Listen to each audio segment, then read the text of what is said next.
Richard Ramirez. His name still sends chills down the spines of those who remember the summer of 1984, known as the Night Stalker. Ramirez terrorized Los Angeles and San Francisco with a string of burglaries, rapes, and brutal murders. With no apparent pattern but full of cruelty, his crimes left a permanent mark on the psyche of Californians and beyond.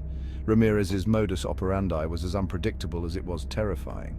He chose victims of all ages, races, and social backgrounds, often entering homes through unlocked doors or windows in the dead of night. His weapons varied, from guns to knives and hammers, adding to the chaos and fear he sowed. This essay analyzes the life and crimes of Richard Ramirez, exploring his troubled childhood, the horrifying details of his string of crimes, and the impact his actions had on the communities he terrorized. We will examine his capture, trial, and eventual death in prison in an attempt to understand the man behind the monster. His story reminds us of the darkness that can lurk beneath the surface of seemingly ordinary lives and the vulnerability we all face in the shadows of the night. To understand the monster, we must first look at how the man was created. Richard Ramirez was born in El Paso, Texas, the youngest of 5 children in a family plagued by poverty and violence. His father, Julian, was a Mexican national and former police officer known for his volcanic temper and abuse. Ramirez's childhood was marked by physical abuse from his father. Beatings were commonplace, leaving young Richard bruised and traumatized. This constant exposure to violence, coupled with the lack of a stable and loving environment, undoubtedly played a significant role in shaping his psyche. Beyond the physical abuse, Ramirez witnessed disturbing acts that further warped his sense of normalcy.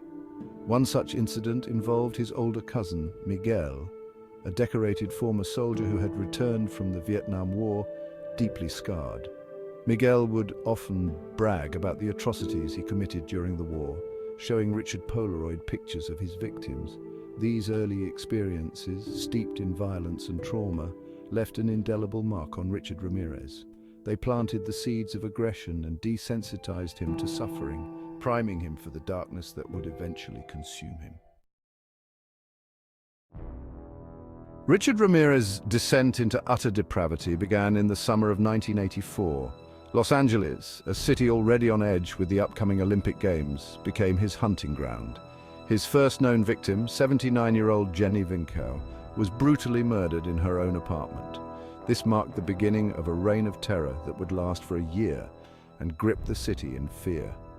Ramirez's crimes escalated in brutality. He targeted couples and families, often subjecting them to unspeakable acts of violence and sexual assault before taking their lives. His methods were as varied as his victims. He would enter homes through unlocked doors and windows, often disabling phone lines to prevent calls for help. He used guns, knives, and even a tire iron, leaving behind a trail of blood and terror.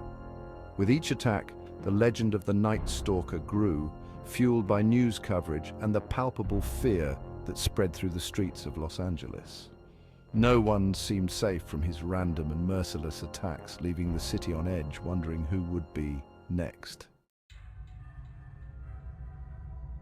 Of the many horrific crimes attributed to Richard Ramirez, the attack on Vincent and Maxine Zazara stands out for its sheer brutality and the chilling details that emerged.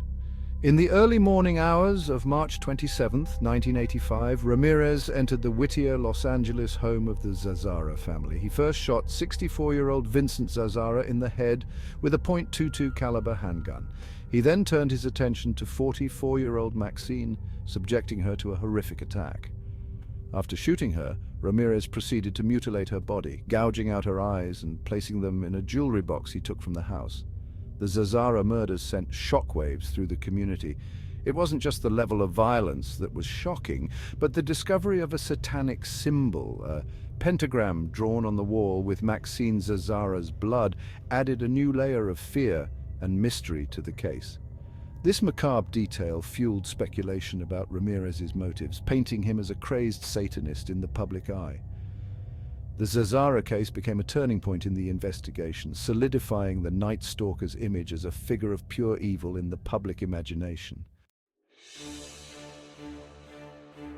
The summer of 1985 was a time of unprecedented fear in Los Angeles. The Night Stalker case had gripped the city, and Richard Ramirez's seemingly random attacks left residents feeling vulnerable and exposed.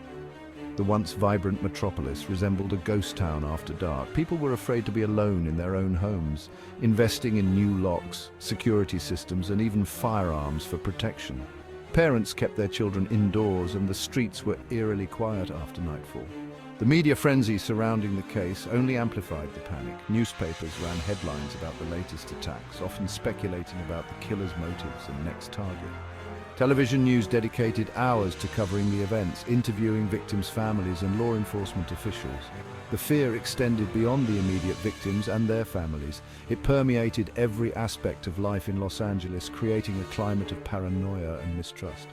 The Night Stalker had shaken the city to its core, leaving an indelible scar on the collective psyche of its residents.